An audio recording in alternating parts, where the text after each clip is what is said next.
Okay, so I've been, going through the internet, just scrolling through shit, and I come across this conversation about the movie Sinners, and apparently this movie has become a phenomenon, which I'm happy about. You know what I'm saying? Like I said, I did whole videos about it, congratulating Ryan Coogler and Michael B. Jordan on success. The movie's still doing well at the box office, overperformed at the box office, given all them grifters and all the bullshit. So that's to be commended. But I got to break down the issue that I have with how black women just took this movie and made it something it didn't really need to be. So now it's a conversation about shit that it just wasn't about. And I want to start by saying that this whole thing about this colorism conversation got to go. It just got to go. Like, I just don't understand why y'all think everything is some devious end all be all position of colorism or featureism or whatever, when in actuality, it's just basic. They like each other. They like each other. And it just doesn't add up. And then also the realistic expectations of what y'all think y'all deserve when y'all look a certain way. I'm not even the finest nigga in the room usually. I'm just saying. And then the other issue with the one Jones. So we gonna talk about it. So then there's the issue with Stack and Mary. And my thing with Stack and Mary's reception online is black woman took it and said another light skinned bitch, exotic or whatever, that bought down a black man. If you want to be honest with yourselves, Mary had no intention on bringing Stack down. Mary got snuck. Mary went to walk away and go back inside, and they attacked her with her back turned. Mary didn't just go out there and say, "Bite me, make me a vampire, then I'll go in there and kill everybody." That's not what happened. And if anything, Mary moved the most correct, because when it was coming to Stack, she knew what it was, right? Mary might be the only one that really won out of any of the Jones in the movie, because let's be honest, any woman in this movie ended up dead except for Mary.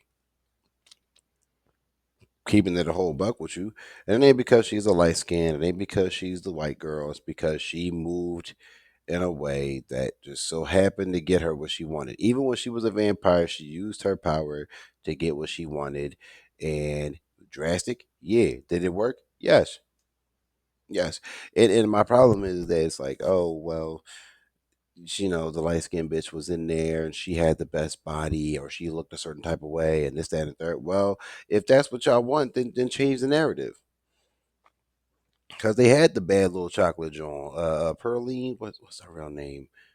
What's her real name? Oh, I can't remember her real name right now, but she is beautiful. That sister is absolutely beautiful. I looked at her, I said, "Damn, she look good in the mug." Like, ain't no issues with her. She nice and chocolate. She nice and everything. Just look fit and friendly and all that. Like, she just looked good. But then you had the John Wumi Musaka Annie, who is, in my opinion, no stretch ugly at all either. But let's be real. You're not about to see no brother like Michael B. Jordan walking around with that. I'm sorry. It's just not the reality, sisters. It's not. But again, like I said, you have the issue with Stack and Mary about why black women need to just let that shit die for what it is. The whole thing with Perline and Sonny was his name. I can't remember his name, but he was, their little situation. And then Annie and Smoke. And I just think this conversation needs to just get put to bed, because that's really not what the movie was supposed to be about. It wasn't about the black man getting brought down by some snow bunny and then XYZ happened and this, that, and the third. It really wasn't supposed to be that. But of course, that became the conversation on the internet for some ass reason.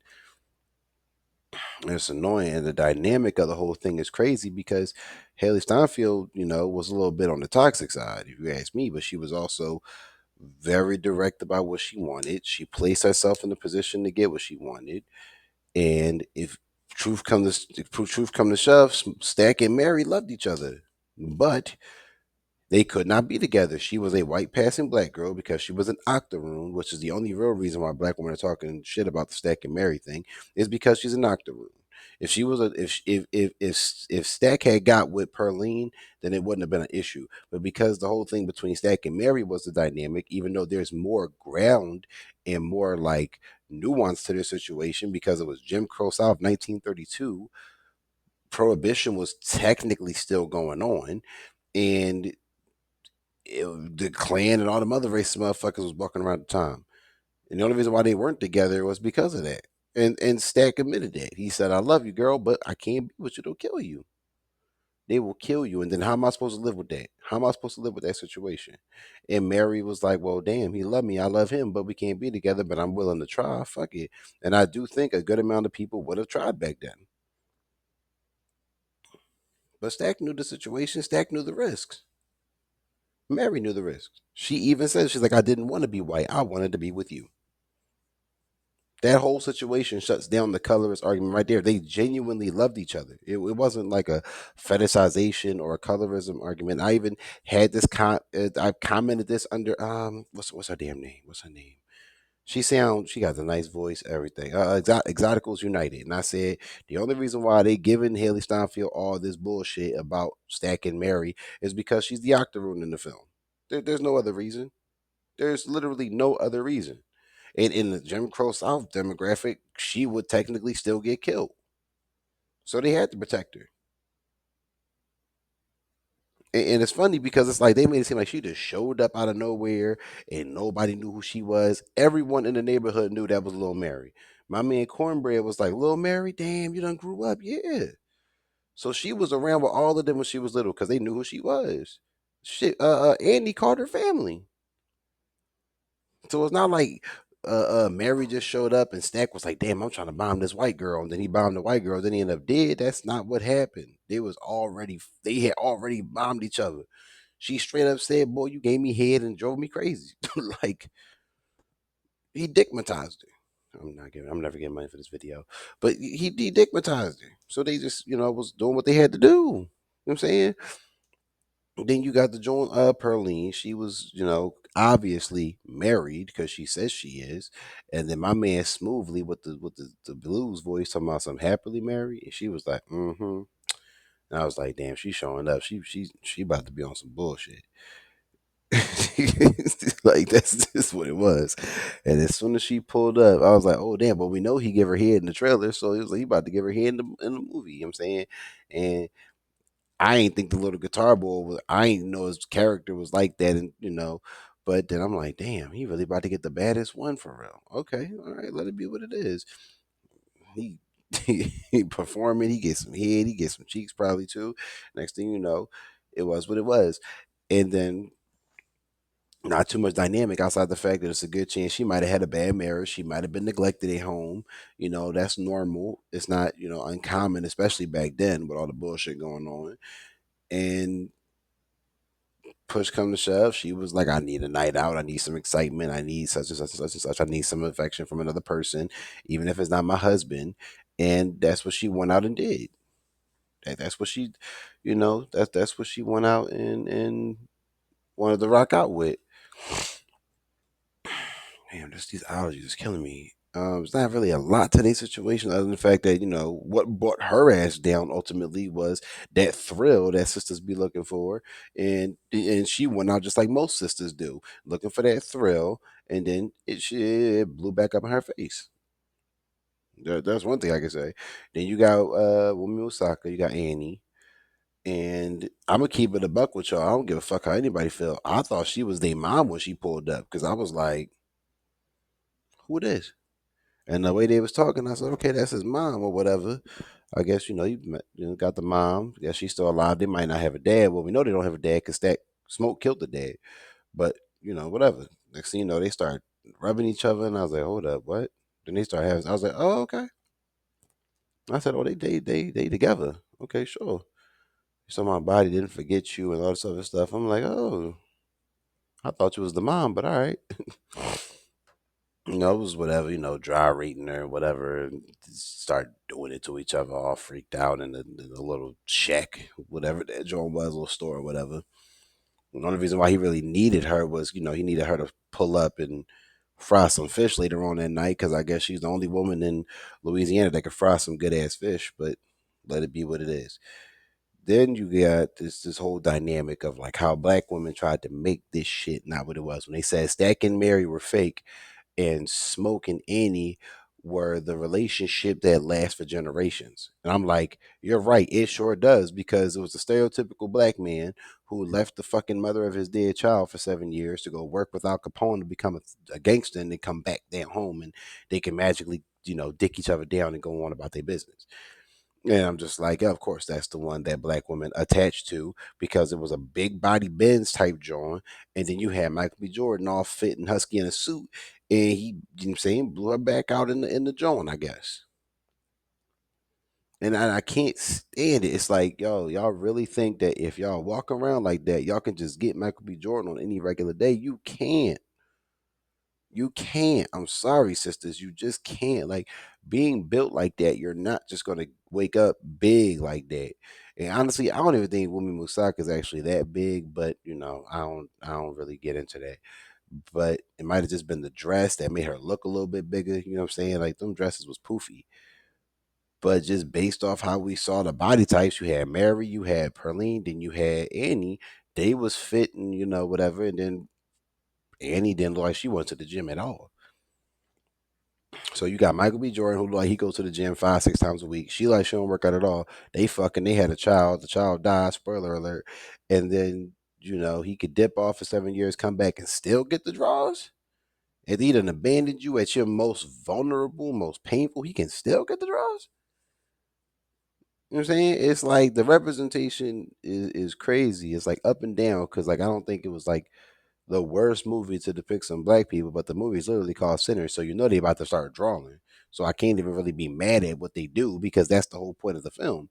But my thing is that the women who watched the film turned it into a colorist, are ableist, all kinds of different things to enable some shit. And it's like, no, man, you're not getting that. Michael B. Jordan is not getting that. That's why you saw the one black girl he was with. He was with Lori Harvey, who openly admits that she exercises. He's not getting with Women Musaka in real life. That's just the basics. That's just what it is. Men like him who go to the gym and look the way he look is not walking around with no big body bends. You can call it sizeism, you can call it body positive, you can call it whatever you want to call it. The truth is the truth at the end of the day. Truth is the truth at the end of the day. Yeah, it might have been like, oh look, the big girl that we all latch on to because that's how we relate to her. She's a big black girl and she uses sex as some kind of escapism to feel something. And I said, that sounds like black women to me. Yep, just what I'm saying? Like no derogatory statement here, but it's like that's the problem. It's like just use sex. That's all you gotta do is use sex. That's been a problem in the black community. And it looked like that never really changed. So then you get to the end all be all situation when you have the inevitability of what's to come. When you got my man, honestly, if I had to be honest with you, I would have preferred my man Stack to get with Perline just because I like to see black people together. It's just me personally. But even though Perline again was married, but Stack was a gangster for Al Capone, so it's like he's not really the perfect dude either. So I guess that makes sense for them. And the worst case scenario was she got with the Qatar dude, and I was like, well, he needed to get some cheeks too. The other two then got some cheeks. He the other main character, he needs some cheeks too. So it is what it is. And I'm just going through the whole movie, and I'm like, yo, this ain't what it is. And I'm seeing on the internet black women saying, yeah, the big black woman. This is like the whole thing with the fucking statue, which I'll deal with later in another video. But the statue is like, oh, this is me. This is me. I'm like, why is this you, yo? Like, why is this you? And then you got Women Massacre Centers with my man. And I'm like, all right, but this is a movie, and yeah, you might see like a XX video or whatever of a big buff dude piping down some big old beach balls body black, but it's not the norm. Like in real life, you could get piped, but you're not getting kept. So he'll hit you in the dark, but he's not gonna walk around outside with you in the light. And yes, there's always that exception that swallows the rule. Congratulations, but that's not most situations. And if you want to be honest, most situations was they got together small and got big together. That's really what tends to happen more often than not. But it killed me how the sisters was like, oh yeah, smoking the stacking Annie, she's the reason why he got killed and this, that, and the third. The white girl brought the whole situation down, and that was the whole point of Sinners. And I was like, that wasn't the whole point of Sinners. That wasn't even remotely the point. She got snuck. Like she didn't know they was vampires. Like she didn't think she was going to go out there. She thought she was going out there as a white girl, talk to some white people, go back in, everything was cool. Instead, she went out there, talked to some white people, they snuck her and bit her and turned her into a vampire. Wasn't nothing about her that was like, I can't wait to kill this nigga Stack. She was trying to be with Stack. She loved Stack. And you could tell at the end of the movie when they're together and she looks like somebody's baby mama from the Bronx, and he's like he about to drop an 80s music video. They both look like, you know what I'm saying? But they was together even then, what, just the early 90s? What's that, 60 years later, they still together. They love each other. That was the whole point. The two people that loved each other got to be together, even if the circumstances was potentially at its worst. Joe Perlene, the only one that really lost the game because she went out there for some dick that she wasn't getting at home, or just to feel a different type of excitement or thrill or whatever. She went out there, got some dick, and died. Have fun with that. And then you had Andy, who also, decided, okay, sure, he abandoned me, but I'll make this fish. She lost because she got some dick and then went up and then fried the fish, and then she died too. But the only difference between her and Perlene is Annie died human. So she still had her humanity when she went out. So it just it's crazy to me the conversation like, oh, smoking Annie is the real relationship. That was real love. That was love that spawns generations. I was like, he literally abandoned her, and he still got the draws. Yeah, I bet that is real love. I bet that is real love. I bet that's the love that black women love so much. That's why y'all keep dealing with the dudes y'all deal with. And then that was a reflection. Annie is a reflection of most black women today, and I think that's probably what it is. If you want me to keep it a whole buck with y'all, that's the reality. But this whole thing about the colorism thing, I was like, there was two chocolate women. There was one fine ass fit chocolate woman. There was one big Bertha chocolate woman that represented both sides of the black woman community. It's just Annie seems to be the one that most black women want to affiliate with, and not Perlene, and that's the problem. Then you had Haley Steinfeld, who's a real life octoroon, and Annie was an octoroon, so she basically played herself racially, and she even admitted this is the first time she's played being black because most people don't associate her with being black. She said she felt different. She had to learn some stuff. Like I said, if Stack was in a relationship with a black girl and they just couldn't be together for whatever reason, black women would say they were fine. But because he was with the Octoroon and they loved each other, it was basically saying, opposite of Umar Johnson's bullshit. It's just it just is what it is. But you know what, man, that's all I got, man. You was here with the Black Intellectual. I'm signing out for a little bit. Make sure you like, comment, and subscribe for more.